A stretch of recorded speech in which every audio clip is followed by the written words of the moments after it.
I had him at number 1 for a good portion of my time here.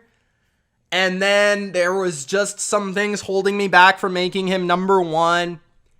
And I was flipping back and forth between these two. And I still kind of am a little bit. But there are just things holding me back from putting him at number 1. So my top 2 for me are very clear. So I will say that much. My top 2 are evident, clear, and obvious.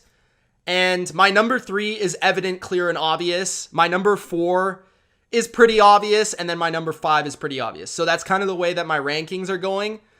But man, I had him at number 1 because he does have some really good traits that I really like.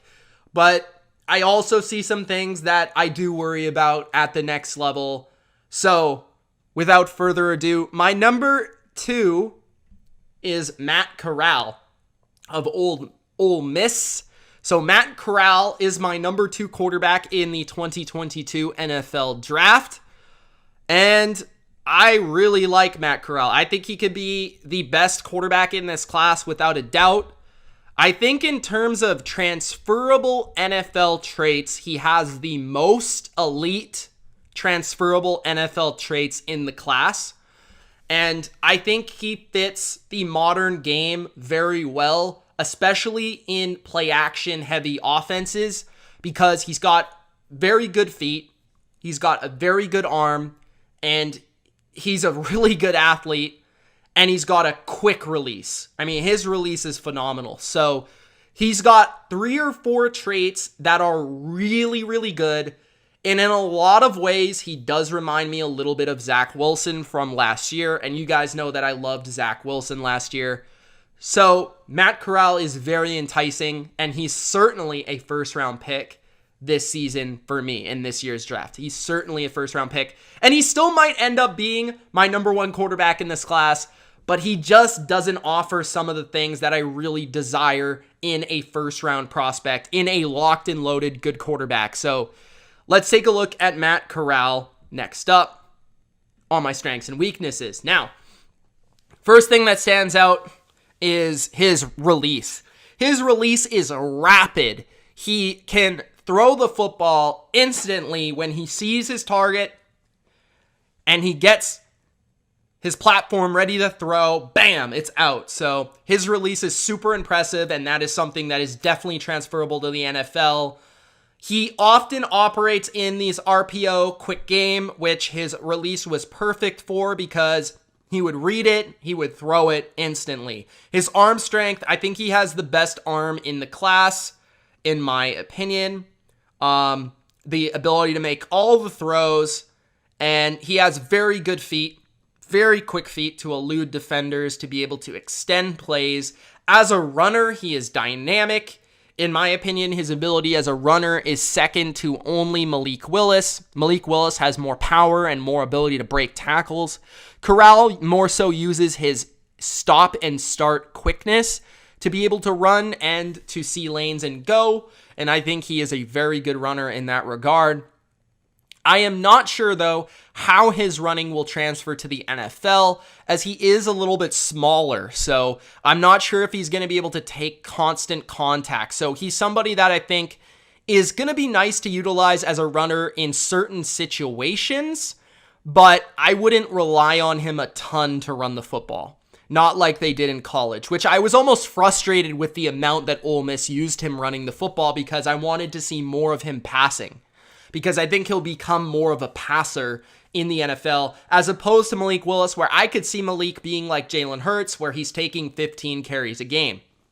Now, his play action is the best in the class. He's very good off play action, and the numbers indicate that as well.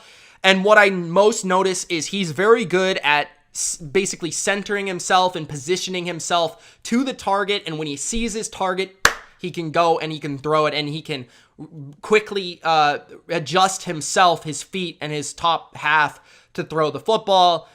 His recognition off of the RPO game is also very strong, so he can read 2 things at the same time and definitely see what's happening, read the safeties, the linebackers, whatever, and then be able to quickly diagnose the play and go. His weaknesses, definitely, he's a little bit slim for my liking, especially for somebody that has such a good skill set to run the ball.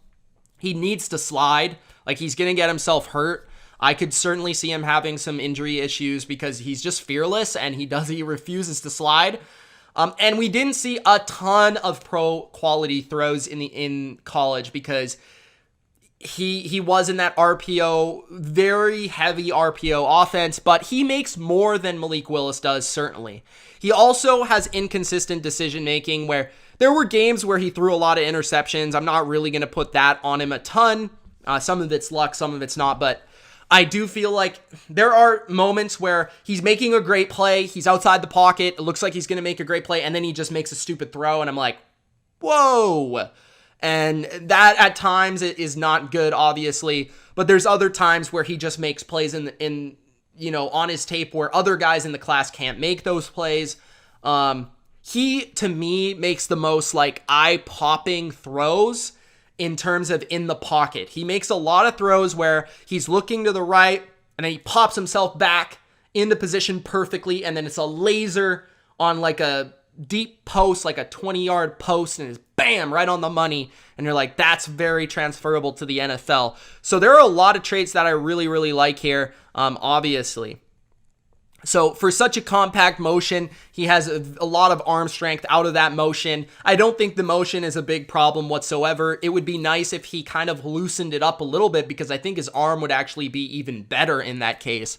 But he almost throws the ball like from his ear like this. Like if you're punching somebody, he almost like protects himself. You know how you protect yourself with the punch? He's like throwing from his ear like that. And it's kind of, it's weird. But it's almost Aaron Rodgers like a little bit, like early Aaron Rodgers sort of. He's got, I think though, even though he throws it that way, it is accurate a lot of the time, and it is smooth, and it is consistent. So as long as it's consistent and it's accurate, I don't really care how you throw it. I mean, just look at Phillip Rivers, for example, who throws it totally different than Matt Corral, but it was consistent and accurate, so I don't really care. Quickness and pace out of his hand definitely is there. He's great with his playmaking with his hands because of the RPO game and his play action game that also helps with that. What else do I got here? I did notice a little bit of ball security issues when he was under pressure, fumbles occasionally that I didn't like so much. He has really quick feet in the pocket and good acceleration when he does decide to scramble. He can really burst through the hole and go. Like if he sees a lane open, he is going to beat you with big yards. Like in the NFL, that's certainly something that will transfer. He's pretty fast, and if he sees a lane in the pocket or just a split, he'll be able to take off, and I think he'll gain 15 to 20 or even a big gain. And he's got a really nice just jab step move. When he sees somebody, he can just get by him. He also, with those quick feet, can make a guy miss under pressure occasionally, more than occasionally. He almost always makes the first guy miss. It's more so that he doesn't see the other guys around him, and he definitely needs to work on that. Something that I did notice negatively about his pocket presence, sometimes he looks down too much. Sometimes he looks at the rush sometimes when he's under pressure, and it will be tough for him to elude guys. But if he sees him, he'll get by the first guy.